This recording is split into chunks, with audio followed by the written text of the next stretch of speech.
Hi అండి, welcome to యశ్వరస్ kitchen. ఈరోజు వరలక్ష్మి వ్రతానికి చేసుకునే ముఖ్యమైన ప్రసాదం పులిహోర అండి. ఈ పులిహోరని ఫస్ట్ టైం చేసేవాళ్ళు కూడా పర్ఫెక్ట్గా చేసే విధంగా చిన్న చిన్న టిప్స్తో ఎలా చేసుకోవాలో మీకు చేసి చూపిస్తాను. చాలా ఈజీగా అలాగే పర్ఫెక్ట్గా ప్రిపేర్ చేయొచ్చండి. దీన్ని ఎలా ప్రిపేర్ చేయాలో ఇప్పుడు చూద్దామండి. దీనికోసం ముందుగా ఒక బౌల్ తీసుకొని దానిలో ఒక గ్లాస్ రైస్ని వేసుకొని శుభ్రంగా 2-3 సార్లు కడిగి తీసుకోవాలండి. ఈ రైస్ని ఒక గ్లాస్కి 2 గ్లాసుల వాటర్ని పోసుకొని ఉడికించుకొని ఒక పక్కన పెట్టేసుకోవాలండి. ఇప్పుడు పులుపు కోసం వేరొక బౌల్ తీసుకొని దానిలో పెద్ద నిమ్మకాయ సైజ్ అంతా చింతపండుని తీసుకొని గోరువెచ్చటి నీళ్ళు వేసుకొని మెత్తగా నానిన తర్వాత రసం తీసుకొని ఒక పక్కన పెట్టేసుకోండి. ఇప్పుడు స్టవ్ వెలిగించి ఒక ప్యాన్ పెట్టుకొని 3 టేబుల్ స్పూన్ ఆయిల్ని వేసుకోవాలండి. ఆయిల్ని వేసుకొని దీనిలో ఒక 3 టేబుల్ స్పూన్ పల్లీలు వేసుకోవాలి. అలాగే 1 టేబుల్ స్పూన్ పచ్చిశనగపప్పు, అలాగే ఒక 1/2 టేబుల్ స్పూన్ మినపగుళ్ళు వేసుకోవాలి. అలాగే ఆవాలు ఒక 1/2 టేబుల్ స్పూన్ వేసుకోవాలండి. వేసుకొని ఇంగువ ఒక 1/4 టీ స్పూన్ వేసుకోవాలి. వేసుకొని బాగా వేయించుకోవాలండి. నేను గానుగ నూనె వాడుతున్నాను. పులిహోరకి గానుగ నూనె వేసుకుంటే టేస్ట్ అనేది చాలా బాగుంటుందండి.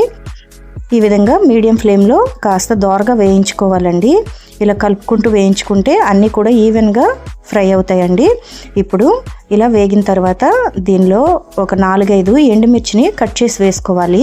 అలాగే పచ్చిమిర్చి కూడా ఒక 4-5 కట్ చేసి వేసుకోవాలి. మీ కారానికి తగ్గట్టుగా పచ్చిమిర్చిని వేసుకోవాలండి. వేసుకొని వీటిని కూడా కాస్త ఫ్రై చేసుకోవాలి. ఈ విధంగా ఫ్రై చేసుకున్న తర్వాత దీనిలో కొద్దిగా కరివేపాకుని వేసుకోవాలండి. ఈ విధంగా కరివేపాకు కూడా వేసుకొని బాగా కలిసేలాగా కలుపుకొని వేయించుకోవాలండి. ఈ విధంగా కాస్త ఫ్రై అయిన తర్వాత ముందుగా మనం తీసి పెట్టుకున్న చింతపండు రసాన్ని వేసుకోవాలండి. వేసుకొని ఒక 1/4 టీ స్పూన్ పసుపును వేసుకోవాలండి.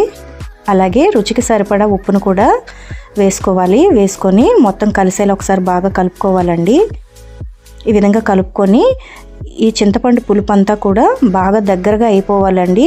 అప్పటి వరకు ఈ విధంగా మీడియం ఫ్లేమ్లో పెట్టుకొని కుక్ చేసుకోవాలి. ఇలా కలుపుకుంటూ కుక్ చేసుకుంటే వీడియోలో చూపిస్తున్న విధంగా దగ్గర పడితే సరిపోతుందండి.